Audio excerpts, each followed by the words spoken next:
Hello guys, welcome back to my channel Debjit kitchen. আপনাদের স্বাগত জানাই। আমি ছোট্ট দেবজিৎ। আজকে মায়ের আর একটা সন্ধেবেলা স্ন্যাক্সের রেসিপি নিয়ে চলে এলাম। তার নাম হলো মোগলাই।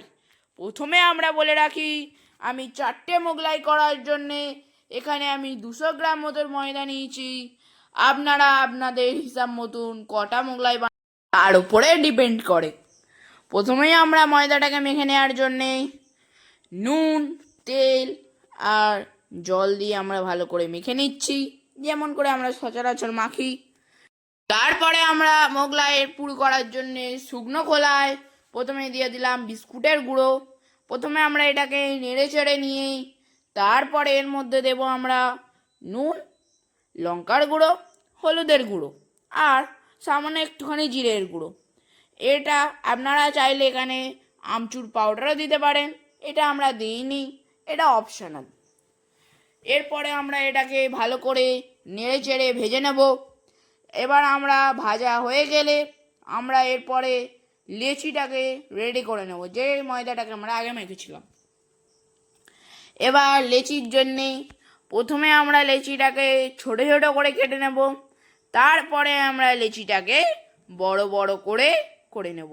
দেখুন এখানেই আমরা লেচিটাকে 4টের আকারে বড় বড় করে করে নিয়েছি। এটা টোটাল আছে 200 গ্রাম মতো ময়দা। এরপরে আমরা আগে থেকে রেডি করা সেই পুরটার বিষয়ে যাই। প্রথমেই আমরা পেঁয়াজ কুঁচো দিয়ে দিলাম, আর তারপরে আপনারা যদি লঙ্কা খেতে চান তাহলে লঙ্কার কুচি দেবেন, নাহলে আপনাদের দিতে হবে না, এটা সম্পূর্ণ অপশনাল। কিন্তু লঙ্কার কুচি দিলে, কাঁচা লঙ্কা, তাহলে খেতে খুবই ভাল লাগে, বিশেষ করে সন্ধেবেলা চা দিয়ে। এটা আপনারা চাইলে সস দিয়েও খেতে পারেন। যে কথা বলছিলাম, প্রথমে আমরা এতে দিয়ে দিলাম 2টো ডিম, দিয়ে আমরা এটাকে ভালো করে একটু ফেটিয়ে নেব। তারপরে আমরা যে আগে থেকে করে রাখা লেচিগুলোকে আমরা এবার বেলে নিচ্ছি। এখন আমরা এটাকে যতটা পারবো পাতলা করে বেলবো। বেলা কমপ্লিট। এরপরে আমরা এর মধ্যে সে আগে থেকে তৈরি করা ডিমের ফিলিংসটা ভরে দিলাম। এখানে একটা কথা বলে রাখি, আপনারা যতটা পাতলা করে বেলবেন আপনাদের ভাজতেও সুবিধা, আর ভেতরে ডিমটা সেদ্ধও হবে।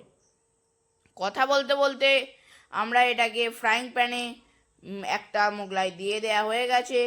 এখন দ্বিতীয় মোগলাইটা করা দেখাচ্ছি। দেখুন 1 পিঠ মোগলাইটাই হয়ে গেছে। এবার আমরা দ্বিতীয় মোগলাইয়ের ফিলিংসটা ভরছি।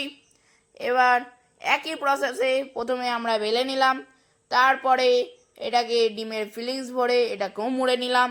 চেষ্টা করবেন যতটা পারবেন পাতলা করে বেলার, এটা খুবই ইম্পর্টেন্ট। দেখুন আগের যে মোগলাইটা ছিল, দেখুন কত সুন্দর করে লালচে লালচে করে ভাজা হচ্ছে।